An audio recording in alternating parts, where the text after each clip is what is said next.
Let me welcome all of you to Chat with Matt.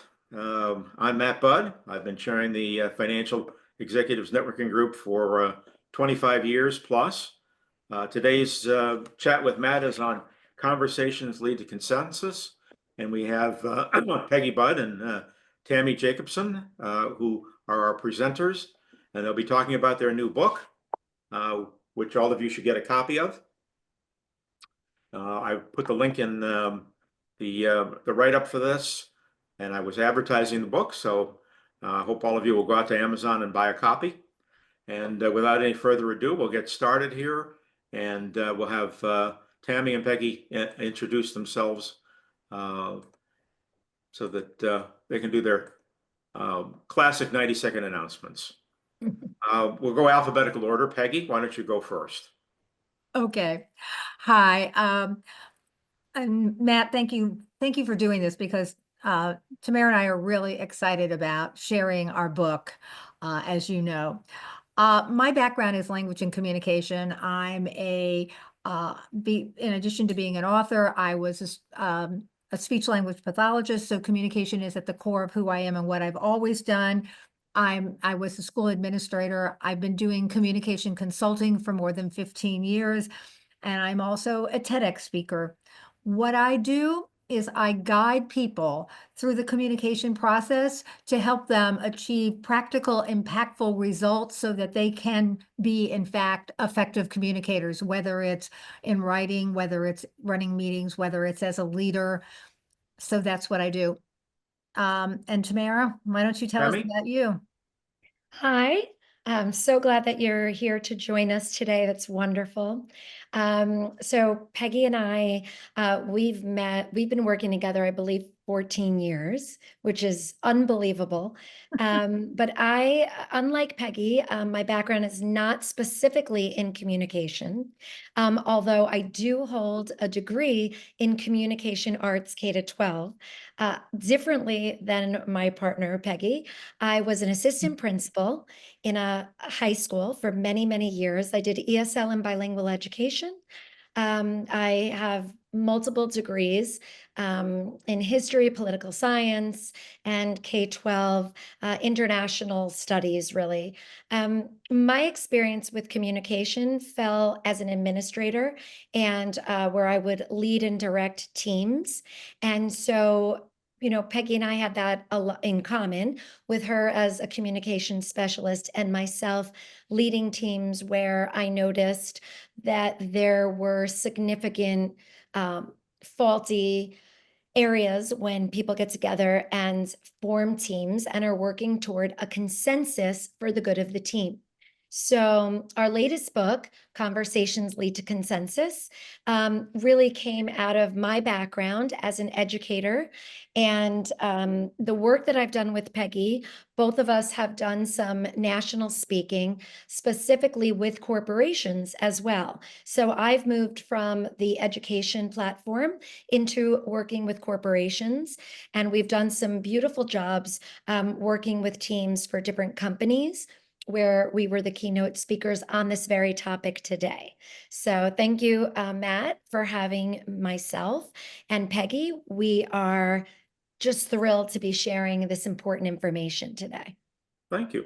So why don't you start by giving us an overview of the communication model? Okay, well, we decided that in order to have effective communication, we looked at it as a tool that people needed, and we decided that there were 5 C's that were really important.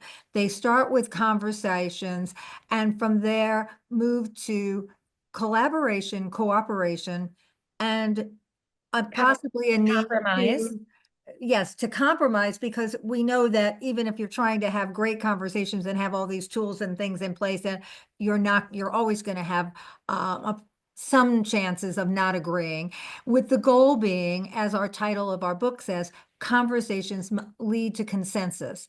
So I just wanted, I'll give you a little background on conversations, and Tamara, then you can take over and talk about a couple of other things.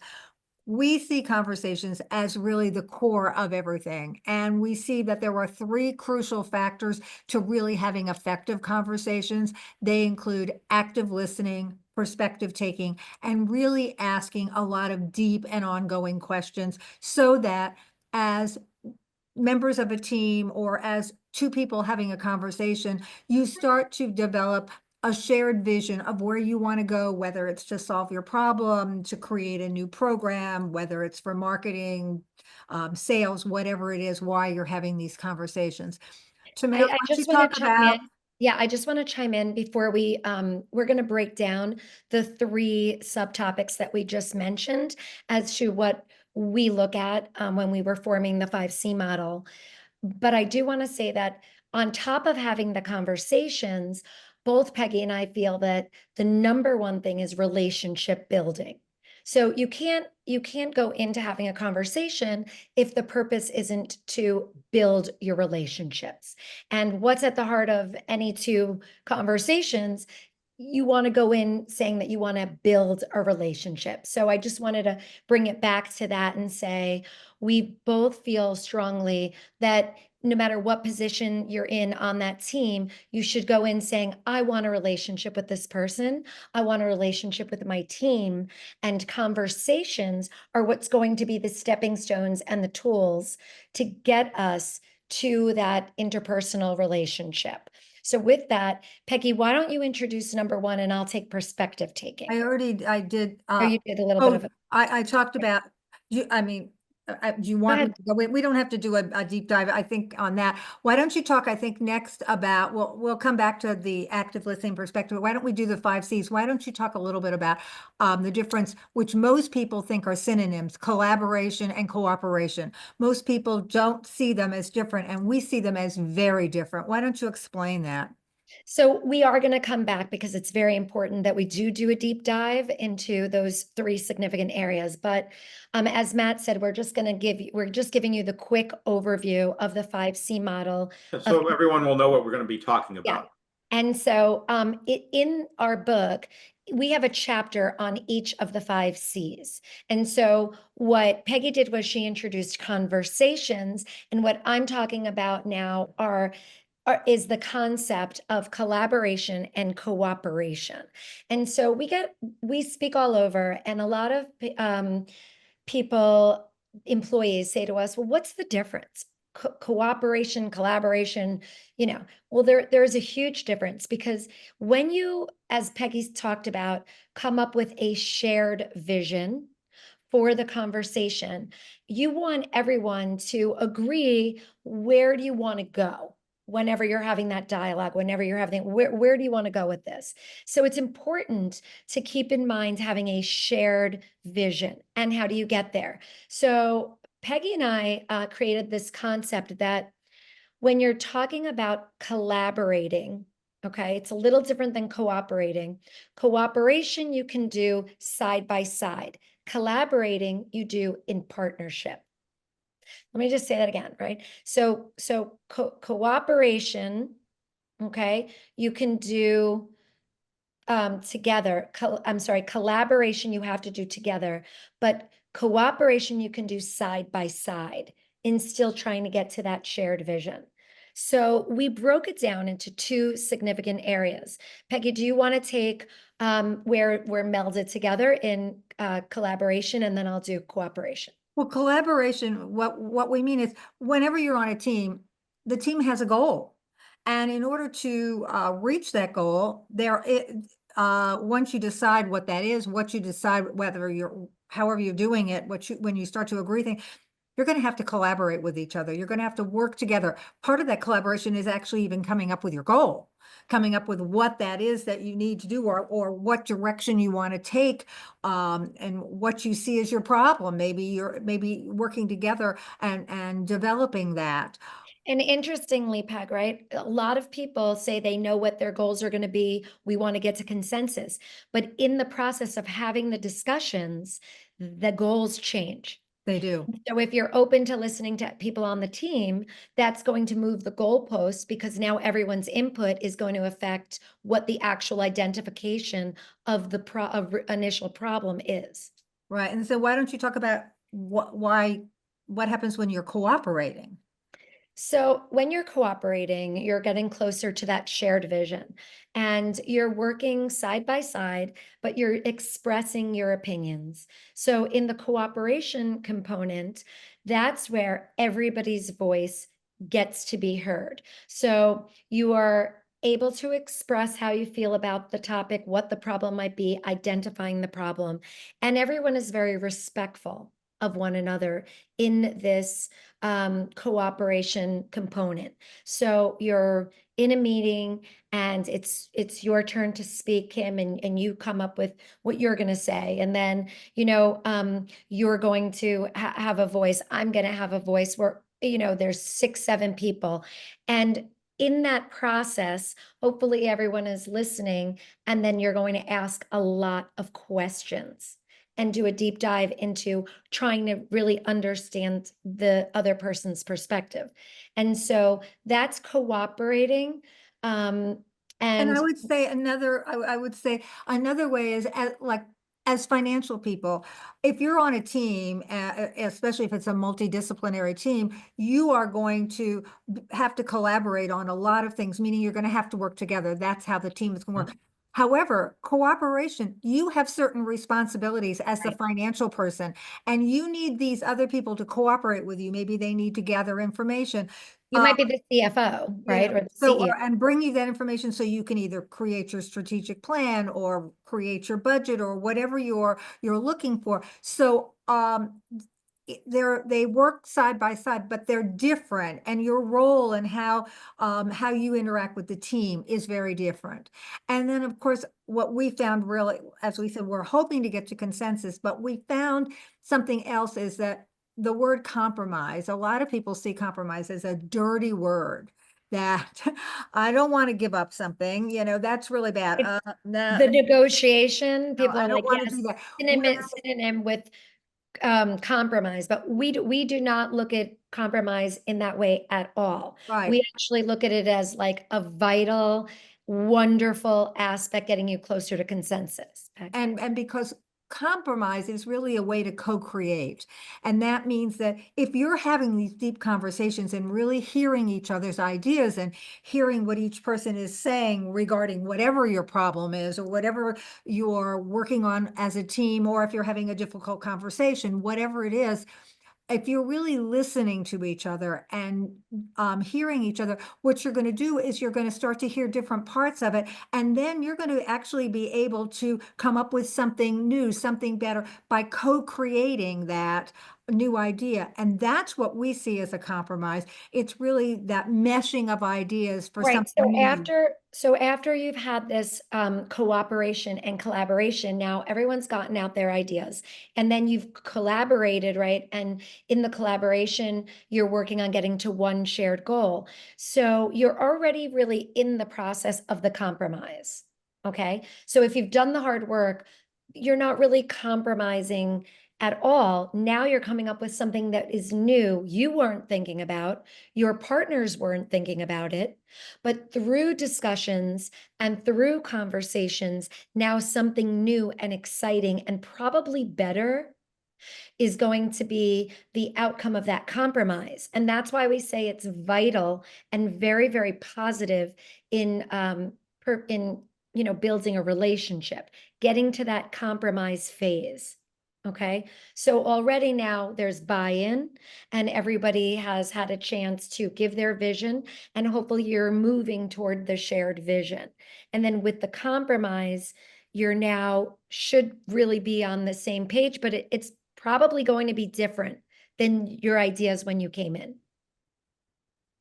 And then, of course, once you reach all this and you've decided where you're going to come to consensus. And we see consensus as so much better than you're on a team or you're with a group of people and either, well, everybody has their ideas. Well, who think, let's sort of vote on kind of majority rule, which leaves, in our opinion, an unhappy minority, or somebody on the team is the person that takes in all the information and then there's a top-down decision. You still have some people are an unhappy minority. Whereas if you have really meshed ideas, co-created, worked together, and everything that you think may not even be involved, but you will have felt that your voice was heard, and you would have felt that you understand why, well, maybe this isn't going to work that I was thinking of. And so you can do that. And so we see consensus as the fact that everybody is willing to support the decision.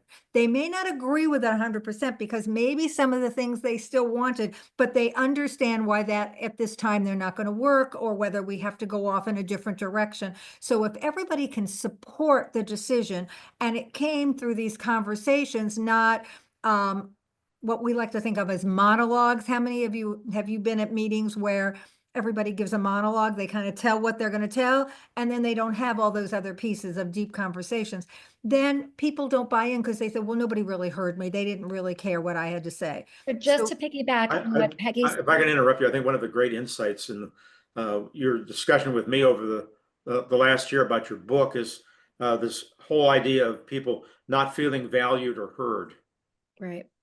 So it's, I think, at the heart of team building and relationship, interpersonal relationship building, you have to remember that no matter what your position is on that team, that there are younger people that might be on your team. There are older generations that might be feeling that their voices aren't heard as well. And there's normally very powerful voices on that team that sometimes take over.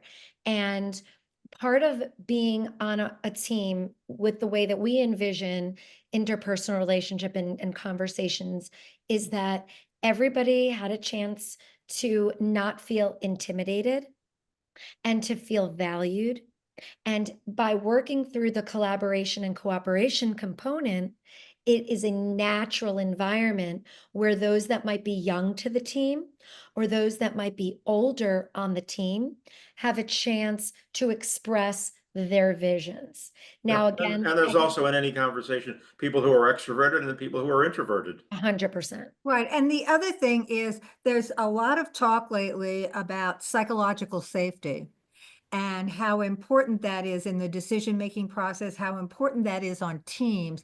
And what happens in this model, since everybody, as Matt said, everybody feels their voices are valued, everybody feels that they have a chance to speak, that people will ask them questions, not ask you questions because they're trying to intimidate you, ask you questions so that they get to know what you're thinking, why you're thinking it, can we use this? And you get to know, as we go back to that perspective taking, I get to know what you think and why. You get to know what I think and why. So when It's Peggy and not I just the were right, answer, it's why. Correct, the correct. why. Like I So said, it's all about studying the why. When Peggy and I were doing the research for the book, we had sent out on LinkedIn, I think we received about 70 different levels, different positions, and different corporations, some feedback about how people felt.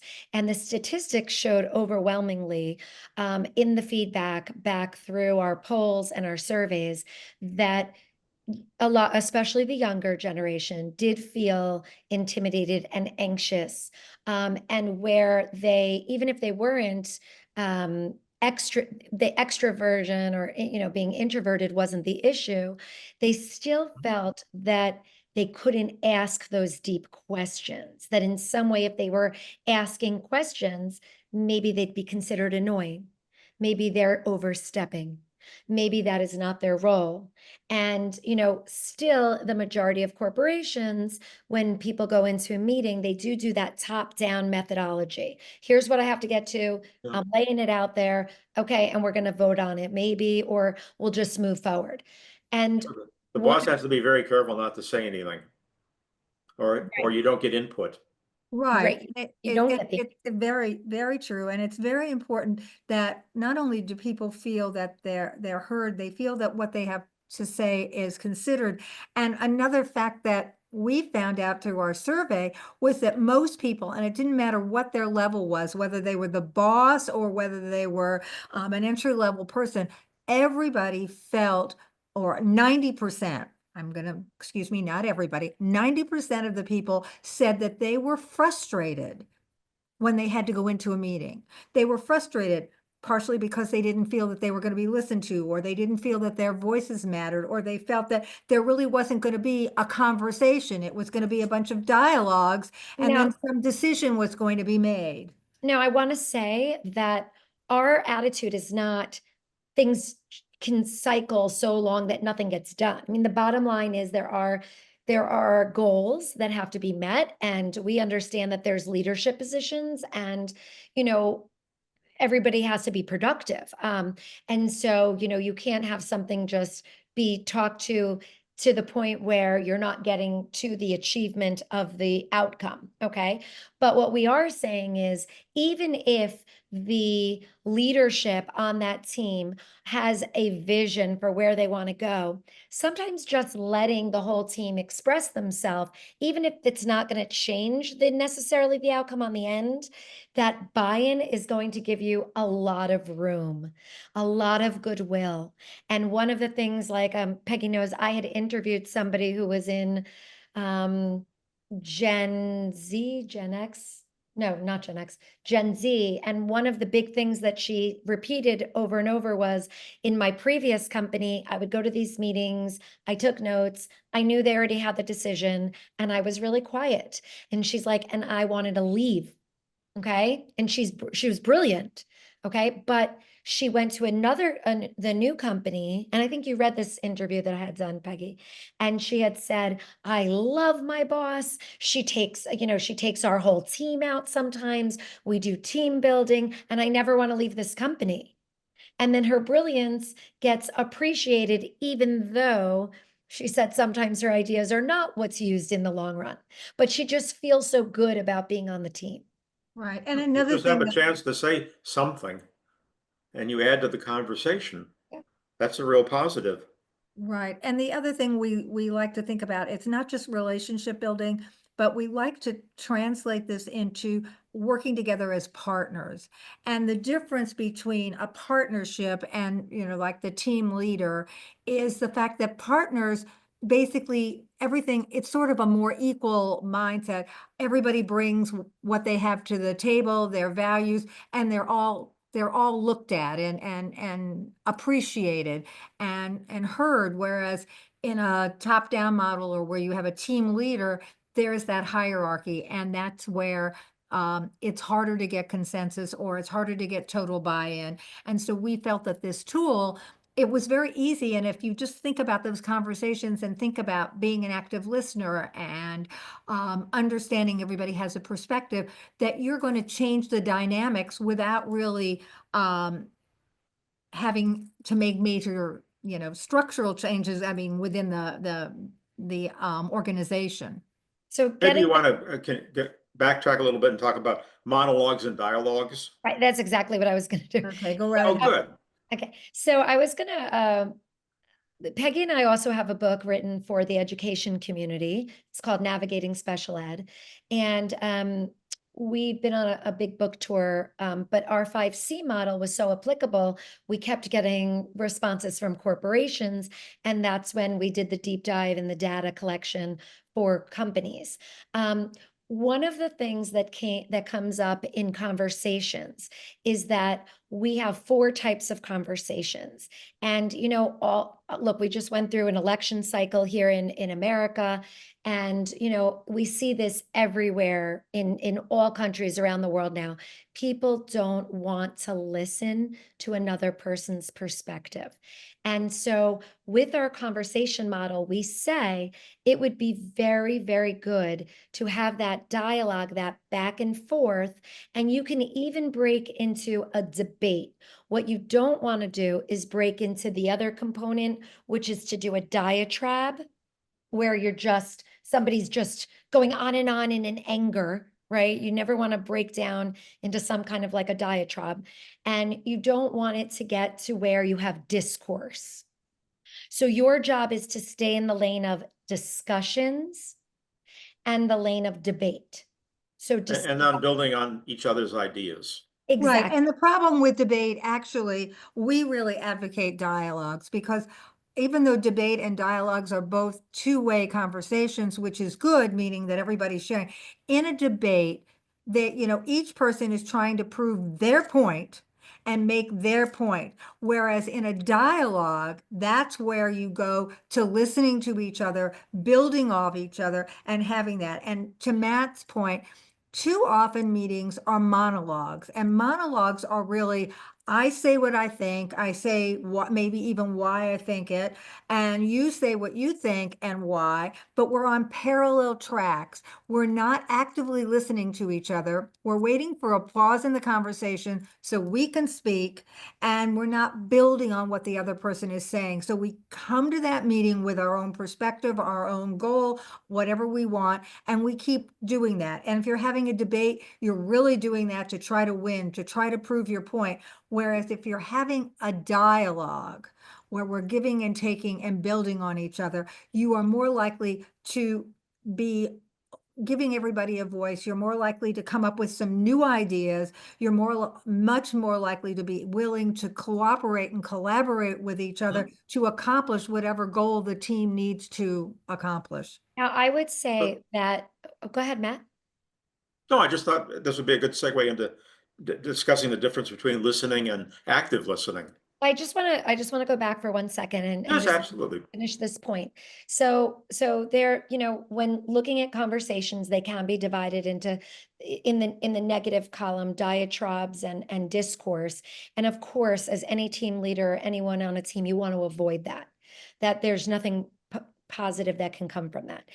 I don't disagree at all with Peggy. We wrote this book together. I do think that there are times where after everyone's expressed their opinions, where you might want to break the team into groups, or you want to do some activity building where you can have them kind of research things and come back and debate, to get to what would be better to fill the void. So debate can sometimes be used in a very Absolutely. right, in a very If positive it's way. used in a certain But the mindset. traditional way of debating, we both agree, we kind of put that into that negative category.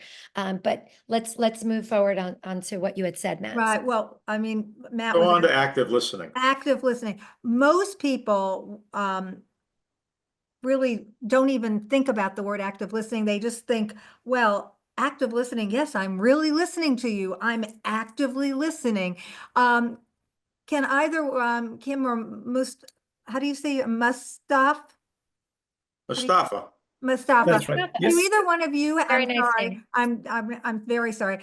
Do either one of you, could you really tell us what you see as active listening versus listening? Do you see a difference in how Just we define let it? them answer. That's what I'm going to. That's what I said. Yeah.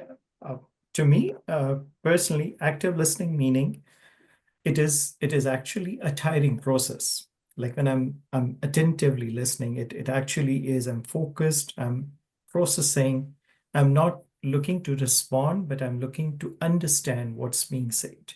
That's to me is active listening is. Okay, Kim, do That's you very have good. anything you want to add? I think Kim froze. Oh, I think she's frozen. All right, Comprehend. so I'm sorry, Kim, can you repeat that to comprehend? Listening to comprehend as opposed to listening to respond. Okay, and Because I find when I want to respond, then I go off. And I'm not listening to the rest of whatever the person is speaking is saying because I'm preparing my response. So. correct. And that's what, when I say you just kind of, some people feel like, well, they're just waiting for a pause because they already are playing in their head.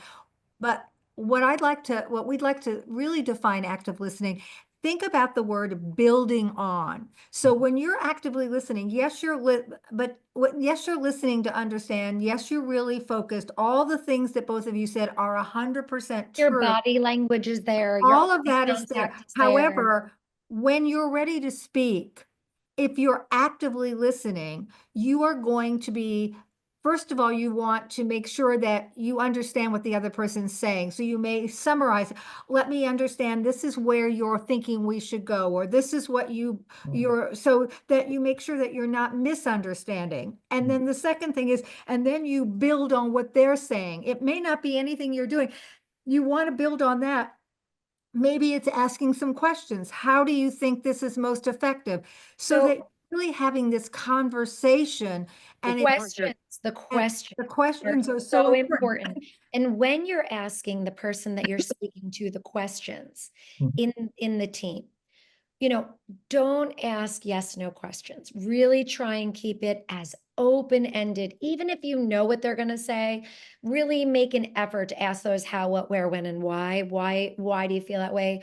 You know, what's going through your mind? And, you know, keeping it open, because you want to give everybody a chance to speak, because that's the mechanic that's going to make them feel good, right? correct. And what happens So, when people are listening, and that's really the negative of it, is oftentimes people say yes, and then we get all excited and our emotions are, wow, they agreed with me. And then the next thing they say, but.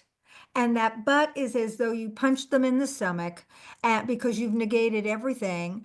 And so it's really important, again, as that so building Peggy and on. I have some words. Let's tell them the words. So Yes, when you're having conversations, we like you to try and avoid certain words. No, but, um, we what are, can't. can't. So once somebody offers a solution, even if you know that you can't do it, try never to say the word can't. We can't, we're not going to, we won't, but.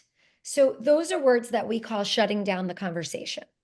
And really, part of active listening and responding is to be sensitive to the people on the team. And so we want you to think about those words that just immediately shut down the conversation. No, but, can't, won't. And just by avoiding those in response, and maybe even just asking them another question as a response, Right, there's a and there's you're a building that dialogue and that rapport. right, and there's a wonderful model of way to do that. They call it the 5 whys. I don't know if you're familiar with that. And setting the stage and letting people know we're going to be, to have a really productive conversation, we're going to be asking a lot of questions. And this isn't to intimidate people, it's really to help us all unpack and do a deep dive so that everybody's on the same page, everybody understands. And then if somebody says something, well, why do you think that's going to work? Well, oh, now, well, why would that be the best way to go? And so when you start to do that, you start opening up a lot of possibilities, and you start really listening to everybody and having more meaningful conversations than the monologue, or which means that, because some people say, well, everybody in my meeting has a chance to talk. Great. However, if everybody just has a chance to talk as a monologue, Talking over not one a another, they're not having conversation. the conversation, right? Let's move along to perspective taking. Perspective, I think that's right. a good segue. Right. So really focusing in on perspective taking. I think Peggy and I don't have a problem asking people that we work with to really think about their positionality. And what we mean by that is when you're in the team, so you've asked these open-ended questions, you're having this open dialogue, and you're getting people to speak. But what should your position be when you're listening to somebody else? And I think we're openly saying, really try and be empathetic. You might think somebody on your team really is in left field. You might not agree with their opinions. They may be different generations. They might have different lived experiences. They might have different culturally responsive answers. But all of that needs to be taken into consideration. So as you're listening to somebody, it is important to realize people have different religions, different nationalities, different cultural backgrounds. And that's what the exciting thing is of having a team, right? Not just living in a tunnel. So we ask you very openly, if you're working with conversations lead to consensus, and you're bringing that to your companies, or you're bringing it to your kitchen table with your family, and you're going through the 5C model, we're asking you to take perspective taking to another level. Be aware of your perspective and of your empathy for the person that you're actually listening to. Right, and the most important thing we say over and over again is perspective taking does not mean agreeing. And too often people think, well, if I take your perspective, I'm agreeing with you, or at least starting to agree with you. No, it's being able to stand in their shoes, see the situation through their eyes, and that will also help you have a more empathetic and more meaningful conversation, because you understand where they're coming from and what they're looking at. I mean, we all know that if you're the finance person in the company, you see the fiscal line, the budget. responsibility different than the salesperson or than the marketing person. Everybody comes with a different perspective, and none of them are bad or wrong, and we have to understand them. And it's important when you think about the model, going back to the model of the collaboration and cooperation, it really makes sense, because now everyone is speaking, you're asking open-ended questions, you're having these dialogues, and you're being empathetic and you're listening, right? You're actively participating in the conversation, but you're now able to get closer to a shared vision because you at least understand the perspective with an open mind of the other person. So it makes sense how Peggy and I went from conversations to the collaboration and cooperation piece before we get to compromise.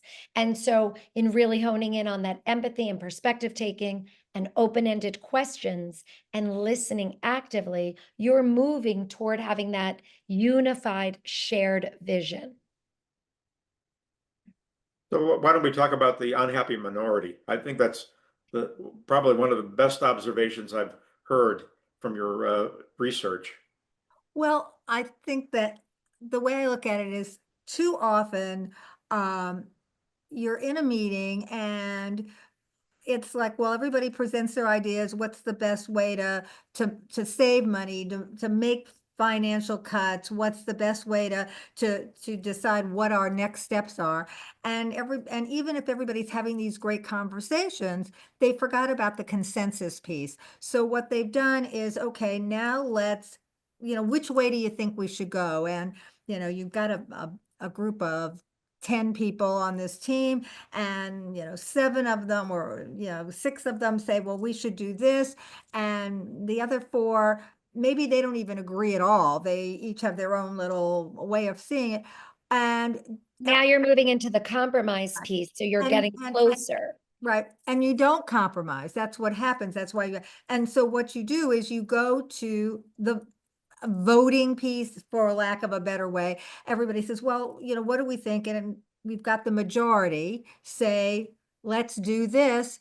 And the conversation seemed to make sense. And so the team leader or the 6 people, yeah, that's a good idea. And that's where you go. And now you've got these other 4 people who are what we call the unhappy minority. They feel, They because laid it out, they had a chance in the beginning of the 5C model to speak, right? And so right. they gave their opinions, but we're going in this other direction. And So now, you want to be careful not to shut their opinions down while you're getting to a new shared vision. And and that's the tricky part, guys. yeah, it is. And so Very what difficult happens, as a leader to Mhm. have to keep an eye on all the people who are at the meeting Right. and see on their face that they want to say something. correct. You have to call on them. And you have to encourage them. And also, some people don't have it on their face. Some people just sit there and, I mean, I've run many meetings and done many talks where I can just look at somebody and say, okay, what do you think? And all of a sudden they have something really valuable to say. They would have never volunteered if I hadn't encouraged them. And so that's another thing. And it's, I do want to just take a moment to say hello to Omar, and thank you so much for joining us. It's a nice intimate group, and when we're done with our spiel, we're going to ask questions. I think we're Omar, so you'll recapitulating be able to everything. catch up on the reruns. Perfect. yeah. On the So reruns. Is there more anyway, on the unhappy minority? yeah, so the unhappy minority. So then what happens, and research tells us, if you are a part of an unhappy minority, what happens in companies is, one, if you feel that strongly, you may not support wholeheartedly what's being decided. And if you go back to our model, in order to be successful, you have to collaborate and cooperate to even be successful. And now you're not really open to that collaboration and cooperation. So that's one problem. We also know with the unhappy minority is sometimes they actually try to sabotage it. Well, it may be directly or indirectly, and that's going to, you've spent all this time trying to get to a decision. Goodwill, and to have goodwill. Right, and to build a Goodwill will help you get partnership. to the shared vision. Right, and to build a partnership so you have a team, a cohesive team that's working together collaboratively and cooperatively to accomplish whatever you needed to accomplish.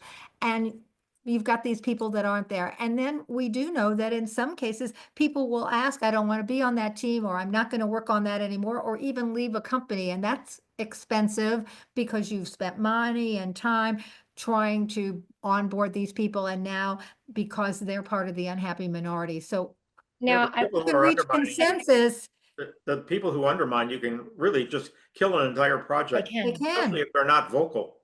right? And so if you have, One of the very important points about the 5C model of communication, this theoretical framework that Peggy and I created, that is very applicable, and it really is a great tool, is that we want you to think of it, when we do our speaking to whole companies, we actually have a visual. It's like a clock, right? And so you have conversations, and then collaboration and cooperation, you have compromise and consensus. And what if you get to this point with this unhappy minority and people are not feeling like they were really heard, even though you heard them, right? So one of the things on our clock of the 5C model of this theory is we want you to think of it like, you know how you can set the clock back and the clock just goes around and around, the day goes around and around, right? It's 12, 12 again. So we want you to think of it as, let's say that the conversations are not going well, or people are feeling a little shut down, or you can read it on their face, or not everybody Hmm. is buying into the vision that we're getting closer to with this unhappy minority. We want you to know, the model says to go back to number one, which is conversations. Ask more questions, get more input, get more feedback. So this model is wonderful because you don't have to be at any one phase or piece of the tools at any time. You can go through it until you get to that consensus piece. Okay. Why don't we talk about culture? I worked for the Thompson Corporation at one point, and their West Group division in particular in Eagan, Minnesota. And typically, Scandinavians are very non-confrontational. And having worked in New York City with Irish and Italian and Jewish people, which I am, and everybody loved a good fight and a very loud argument. So it was a total culture clash. I enjoyed roaching those people and trying to get them going. Right. So I'll start, and I know Peggy, you can piggyback on what I'm saying. With my backgrounds in ESL and bilingual education and studying culturally responsive answers and people feeling that they really truly want to have some of their culture brought into that team or recognized, and everybody brings so much of their background, from their language to their customs to their culture. So let's just use the Asian culture, for example. If any of you have worked for a Chinese company, you might find that there are very specific cultural things that you, as being part of that team, need to learn about. And so there's the responsibility of you learning about the culture of the overall company. But I think what we want you to think about is actually the individuals on the team and what their individual culture is. So there's two jobs, right? So my brother used to work for a very big hedge funds, but he was in charge of the Asian markets in Japan. He spoke katakana. So, he lived in Japan for several years. So, he would always say, I want you to bow. I want you this. So there were all of these norms that he had to teach his employees at Bridgewater, and he did. But he wanted to recognize everybody's background, if they're from the Middle East, if they're from South America, if they're from Africa. Everybody's uniqueness is on that team. And this is 2024. So we certainly can't, minimize the importance of culturally responsive, diverse communication. And that should also be part of your empathy and part of your sharing. And that's for everybody. To think about those two things. So the culture of the company and then the culture of the people on the team. Right, and that cultural diversity even goes, you mentioned earlier, generations. The culture of different generations and how they've grown up is important. And the culture of even women and men, and that Yes. diversity is And also ageism. right. Some companies. All of these things are important and need to be considered and as part of that conversation, and they go into perspective taking. That's why we're saying it's so important to understand, well, why are they thinking this or feeling this, or why are they presenting this? And only through conversations. And I have just a very quick example. So I was out to dinner with my husband, I don't know, a few weeks ago, and we were with a couple, and this young man was only 60. I think he's very young. I'm 50, going to be 55. And he was young, and he's talking about retiring, and not because he wanted to retire or whatever. And I said, "Why are you talking so deeply about retiring so soon?" He goes, "I work for Deloitte." And I didn't realize that Deloitte it's a mandatory retirement. And so there you go. I learned something new, and I'm the communication specialist and I'm the cultural specialist. And so it was a great example, Matt, when you mentioned that each company has, their own norms, but for Deloitte, you're asked to retire at a certain age, and you're not going to stay. On top of everything else within each culture, you have introverts and extroverts. Right. It's multi-level chess at all times. right, right, absolutely. Did you want to spend a few minutes on teams compromising? And Yes. how, from your perspective, using your model, it's a little bit different? Right. So in my experience in doing, and Peggy's experience, when we're working in education versus companies, we have to get to some kind of a settlement agreement. And when people use the word compromise, sometimes that's because of a negotiation and a settlement. And I'm not sure if anyone on this call are attorneys, but those are words that you look at compromise in that legality way. Because we are coming at this as communication experts, we're asking you to drop the definition and the meaning of compromise through the legality perspective, through I'm going to negotiate, you're going to negotiate, we're going to come up with a settlement, and that's it.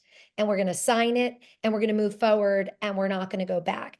That's not what we're asking you to do with our definition of compromise. Peg? well, we want you to think about It's what more a model of the 1 + 1 = 3. right, that's what we're thinking about. Everybody comes and it might be 1 + 1 and you've got 10 people and that equals 10, not Some might say it's 4, some might say it's 6, some might say it's right. 8. Right. And so you want to really look at everybody's perspective and everybody's ideas, and then we want to build on them. That's what active listening is, but that's what compromise is. Well, you have this, and there's a piece of this that would really, if we start looking at, well, I understand where you're coming from. And if we did just this one piece of this and we put it on this, we could really open up a whole new possibility. Right, like I loved your idea when we were collaborating. I loved, Marquis' idea. He gave us this really creative thing. I'm not sure we're there yet, but what if we took a little bit of Marquis' idea and a little bit of Kim's idea and we put them together? Wow, that might be a compromise. So Yeah, and that not only might be something totally new, and we talk about this in our book. Something wonderful came out of that conversation, that collaboration piece, and just having those deep dive discussions. So maybe you really just wanted to have your meeting, you have to be out of there in 15 minutes, and you have to go and present something. We're kind of saying that you shouldn't kind of go that fast, and take a little bit more time to have those open-ended conversations of the who, the why, and the how, and think of the perspective.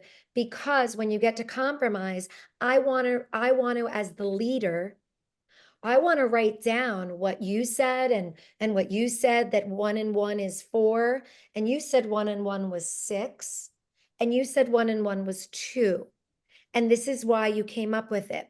And then in the compromise component, in that piece of our model, we can take all of those different perspectives, and we could come up with something new and better, but everyone will feel a little bit of buy-in. Oh, I was on that team, and we said, we told you that, okay, and we weren't going to buy in just that. But this side said it was 4. Okay, we'll take a little of that. And so our idea of compromise is something new and completely better than if you just went in as the leader and just said, okay, this is what we're doing, and this is our rollout. and how are you doing it?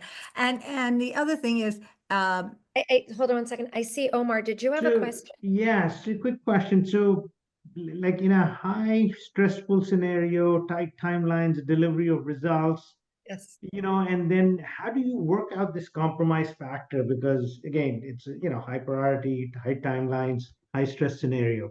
And there's a number of people, let's see, from cross-functional teams, I guess, right? Because Yes. even within the different functions, the cultures vary and priorities of people and interests are different, right? So So how do in you? the book, we actually have in the sections behind it, there's like little worksheets, and it actually helps you. So let's say you're on the conversation section, you might want to, Omar, start your entire team together, right? For this big, in terms of time, I hear what you're saying, right? We have deadlines, we have rollouts, we have to keep moving, we have to meet our goal. Okay, this is business. Yeah.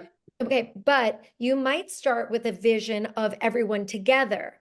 That doesn't mean that breakout sessions can occur, where in the smaller groups, which is much quicker, like even if we're on Zoom, we have a breakout session, I can get in 3 people's perspectives as the leader of that team much quicker if I did a breakout from the main group. And then I heard those perspectives, and then we could come back together when we get to compromise. And I, as the not like the leader, but if I'm in charge of that meeting, I can say, I want to share. I popped in over here, and can somebody speak and tell us what team A thought? And then team B, give us what your perspectives were. And they had their discussions, their deep dives, their why, and their cultural sharing in maybe their smaller groups.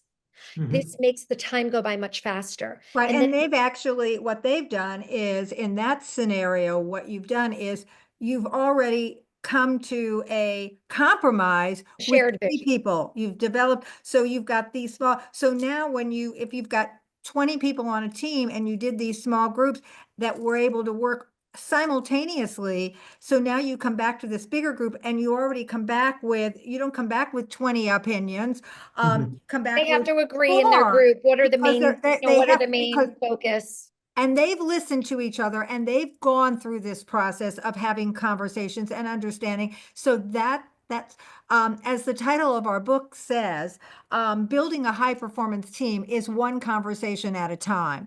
And that doesn't mean that it has to be one conversation in a whole group of everybody sitting there, because 20 people, it's gonna But let's take just too long. conclude this, bring this to that conclusion, Omar. So now there were breakout groups. You've moved through the model. You've done the conversations. You've done the collaboration. You've done the cooperation. Everyone is cooperating, and maybe there's like a minor team leader, however they want to. They're all adults. Come up with some way to get to so that there's no unhappy minority maybe in the smaller subsection. And we agree on some main key points. Everyone comes back in, you had 20 minutes, you're back in at the meeting, and then you're going to take those keys, and you're still trying to get to that shared vision. Everybody had their unique visions, brought in their cultural responsive backgrounds, brought in their everything, and now you're moving, you're creating something better, you're listening to each other's opinions. And then one group's like, oh, I wasn't in with that. That sounded interesting. We didn't think of that. And then you have them going, oh, I didn't think of that. And in a way, you're spurring energy, you're getting positive buy-in, they're enjoying the process, and you're getting a much happier majority. Right. And the other thing that You want a happy minority too. right, you won't have an unhappy minority. What another thing that you find is sometimes when you start this process and you start really opening up changing, it's really a paradigm shift. You're changing how you're doing business. The first few times you do this, it may be a little more time consuming because you've got to get people used to really being open, sharing their perspectives, people asking them, and that active listening. It takes that. However, And once Peggy, you the do, introvert and the extrovert, right, Matt likes to say, right, and may not once want to you do, speak up. right, once you do this, and you've changed the way you do business, so to speak, you've changed the fact that the next time it's going to speed it up. So sometimes when we use a new tool, as you know, whether it's a computer tool or a financial tool, sometimes at the beginning it takes a little longer. And that's okay, with the idea that it's not going to, in the end, it's going to take less time. And even if it doesn't take less, it takes the same time as it used to take. You're not going to have the unhappy minority. You're going to have buy-in. So it's really a win-win for all. So Matt, there's 4 minutes left, and We only have 4 more minutes. I would love to. Are there other questions? Right, I would love to take some questions. Any more questions? I have one. I was Good. waiting to be asked. So how do you take care of the consensus bias when you have maybe a false consensus type thing? Well, the idea, Mustafa, is that there won't be a false consensus, right? Because the way that the 5C model theoretical framework is built is that by the time you would get to consensus, you have worked your problem through. Remember, the problem that you went in with as the team leader may not even be what you're looking at to come up with a consensus for. So the idea is, if you follow, our model, you have gone through it. You have gone through it. They have talked about it. They have shared. They have not argued, like I said. They're discussing, but sometimes even they can get into a little debate with facts and information about your company, and that's healthy, okay? It just should never, ever go into the area of disgruntled discourse. However, by the time you're getting to consensus, it really should be very authentic. That shared vision is so agreed upon, and everyone has to learn to let go a little bit of their ego, and I would say, form something. Yeah, I would say if everybody feels safe, saying what they think and sharing what they think, and that there won't be a becomes a bias. new culture, you won't have a false sense of consensus because everybody will have let you know. That false sense of consensus is when whether it's the introverts or whomever just says, I don't want to deal with this. And so, okay, I'll go along. But then they really aren't going along. They're really the that would be minority. The bias that you're talking about. And right. So there's always going to be these outliers of people that even when you're producing, this new model to your company, and Peggy and I would be more than happy to come to any company and initiate, the plan with the higher level team leaders, but or just the people on the team. But I think there is always, the answer is there will always be some biasy. But if you have gone through the point of being culturally responsive and had your dialogues and showed empathy and were giving perspective taking and even broke into small groups and then came back as a group, think about how much you've mulled over the issue. right? So Hmm. you're in a much better position to solve the problem and have a much higher level of achievement of the outcome if you follow that model. Thank Does you. that answer Well, your sadly, we've question? run out of time here.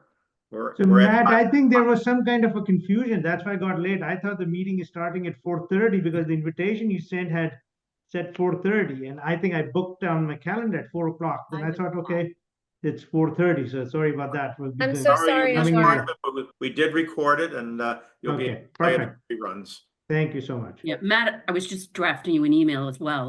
The last message you sent said to join at 4:45. It did. I did see I'm that. sorry. That's fine. My bad. Well, the good news is that you guys will click in and hopefully listen to the breakdown and the deep dive of the sections of conversations lead to consensus, one conversation at a time. This is our book. You can get it. I believe it's like $19 on Amazon.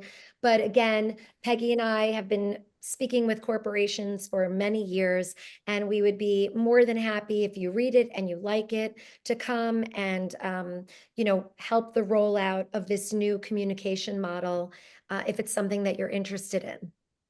All right, so I want to wrap up here. I want to thank you all for joining Chat with Matt, and hopefully we'll come up with some new topics. But I want to thank Tammy and Peggy for a very engaging conversation about their book and how to have conversations that lead to consensus.